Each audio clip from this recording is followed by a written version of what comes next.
ये हैं मरियम मुइन और इन्होंने बदायूं चेयरपर्सन फातिमा रजा का साक्षात्कार किया है। ये कक्षा 12 की पॉलिटिकल साइंस की छात्रा हैं।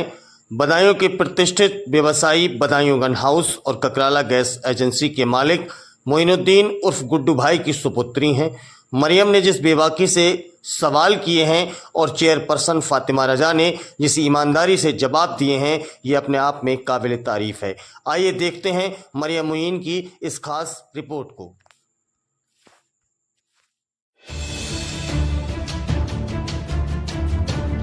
आज आई हूँ नगर पालिका परिषद बदायूं। अपनी प्रेजेंट चेयरपर्सन माननीय फातिमा रजा से रूबरू कराऊंगी। उनके क्या स्ट्रगल रहे हैं, क्या एक्सपीरियंस, उन्होंने क्या जनता के लिए सेवा करी है, उन सब से आपको रूबरू कराऊंगी। हमारी माननीय चेयरपर्सन फातिमा रजा ने अपने दूसरा कार्यकाल 26 मई 2023 को शुरुआत किया और तब से अब तक उनका डेडिकेशन टुवर्ड्स पब्लिक सर्विसेज हमें आज तक नजर आता है। तो आइए उनसे बात करते हैं और जानते हैं उन्होंने अब तक अपने शहर के लिए क्या क्या कार्य करे हैं। Good afternoon ma'am. Good afternoon. मैं मरियम मुइन कक्षा 12 की पॉलिटिकल साइंस की छात्रा हूँ।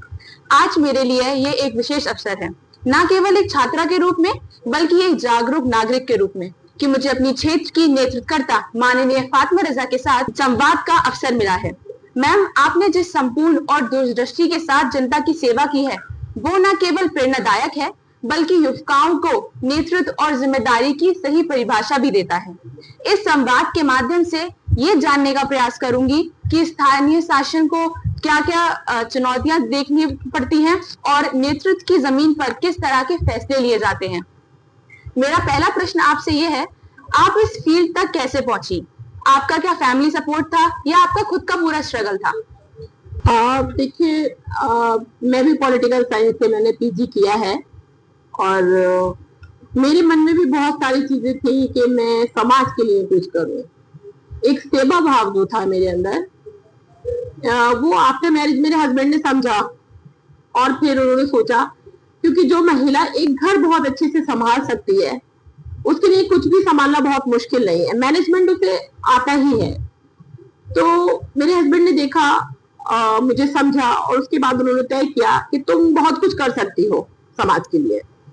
तो वो मुझे राजनीति में लेकर आए। सन 2015 में मैं चेयरमैन बनी और मैंने यूपी के रिकॉर्ड तोड़े, 27,000 वोटों से मैं जीती, जो आज तक एक चैलेंज है जो कोई भी नहीं तोड़ पाया है। तो उसके बाद मैंने अपना कार्यभार संभाला और कार्य स्टार्ट किया। क्या ये क्षेत्र महिलाओं के लिए सेफ है? आई थिंक कोई भी फील्ड हो, ये आप पे डिपेंड करता है कि आपकी कार्यप्रणाली कैसी है। अगर आप सक्षम हैं और आप समझबूझ से अपना कार्य करते हैं तो हर फील्ड महिलाओं के लिए सेफ है। आपके कार्यक्रम में आपको किस तरह की चुनौतियों का सामना करना पड़ा? देखिए, सबसे ज्यादा चुनौतियां जो थी शहर में टूटी हुई सड़कें, जल भराव की समस्या, अंधेरी गलियां, अंधेरी सड़कें, लाइट की समस्या, निर्माण की समस्या।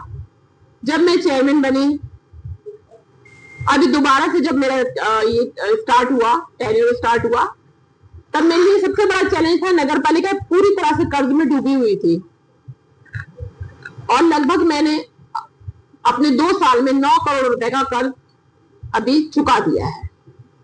लोगों को बोनस नहीं मिले थे, एरियल नहीं मिले थे, तनख्वाहें ड्यू थी सब, तो लोगों को बहुत समस्याएं थी। और बेसिकली जो समस्या हमारे शहर में इस टाइम गंभीर रूप धारण कर रही थी, वो इलेक्शन के दौरान मैंने लोगों से वादा भी किया था कि मैं आपको जल भराव से मुक्ति दिलाऊंगी और उसके लिए हम कार्य कर रहे हैं। आप किन किन क्षेत्रों में कार्य कर रहे हैं जल भराव के लिए? जल भराव के लिए बेसिकली हम नए नालों का निर्माण करा रहे हैं। जो पुराने नाले थे वो कहीं ना कहीं डैमेज हो गए थे, कहीं बंद पड़े थे, तो हमने अपने जेई के साथ मिलकर एस्टीमेट बनवा के नए नाले का निर्माण करवा रहे हैं, जिससे कि जल भराव से मुक्ति मिल जाए। आप आने वाले सालों में अपने सिटी के लिए और क्या क्या कार्य करना चाहेंगी? मैं एक्चुअली अपनी सिटी को एक मॉडल सिटी बनाना चाहती हूँ। मैं चाहती हूँ बदायूं में लोग आए तो उन्हें लगे कि वो कहीं आए हैं। मेरे तो बहुत सारे ड्रीम है बदायूं के लिए जो मैं करना चाहती हूँ और इंशाल्लाह अपने अभी मेरा 3 साल का कार्यकाल बचा है तो मैं बहुत कुछ करूंगी भी। लेकिन जैसे जैसे सब कुछ मेरे हाथ में नहीं होता, जैसे जैसे शासन से ग्रांट आती है वैसे वैसे जैसे हमारे पास पैसा आता है वैसे वैसे हम काम करवाते हैं।